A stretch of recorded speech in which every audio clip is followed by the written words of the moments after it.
Physical ടാസ്കിലല്ലാതെ ജിൻഡോയുടെ അനുവാദമില്ലാതെ Jasmine അയാളുടെ ശരീരത്തിൽ ഒന്ന് തൊട്ടിട്ടെങ്കിലും ഉണ്ടെങ്കിൽ അത് ഫിസിക്കൽ അസൾട്ട് തന്നെയാണ്.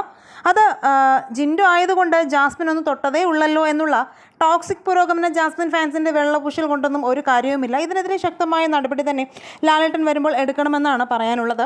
ഈ ആഴ്ചയിലെ മോശം പ്രകടനത്തിനാണ് ജിൻഡോയും ജാസ്മിനെയും ജയിലിലേക്ക് അയച്ചത്. അവിടെ കിടക്കുന്നതുമായി ബന്ധപ്പെട്ട് ജാസ്മിന് സ്ഥലം കൊടുക്കുന്നില്ല എന്ന് പറഞ്ഞു ജിൻഡോ ജാസ്മിന് കിടക്കാൻ സ്ഥലം കൊടുക്കുന്നില്ല എന്ന് പറഞ്ഞു തുടങ്ങിയ വഴക്ക് പിന്നീട് ജാസ്മിൻ ജിൻഡോയെ കൈവയ്ക്കുന്നതിലാണ് ചെന്ന് അവസാനിച്ചത്.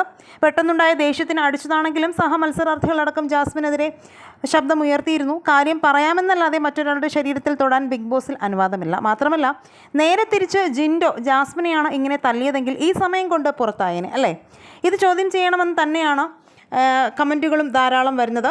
കൂടാതെ കഴിഞ്ഞ കുറച്ച് ദിവസങ്ങളായി ജാസ്മിൻ ബിഗ് ബോസ് വീടിനുള്ളിൽ ചെയ്തു കൂട്ടുന്നതിനൊക്കെ ബിഗ് ബോസും വളം വെച്ച് കൊടുക്കുന്നത് പോലുള്ള രീതിയാണെന്നൊക്കെയുള്ള കമൻറ്റുകൾ ധാരാളം വീഡിയോകൾക്ക് താഴെ വരുന്നുണ്ട്. ഈ വിഷയത്തിലും നിങ്ങളുടെ അഭിപ്രായങ്ങൾ മടിക്കാതെ കമൻറ്റ് ചെയ്യുക. ഇന്നെങ്കിലും ലാലേട്ടൻ ഇതിനൊരു തീരുമാനമുണ്ടാക്കുമെന്ന വിശ്വാസത്തിലാണ് പ്രേക്ഷകരും.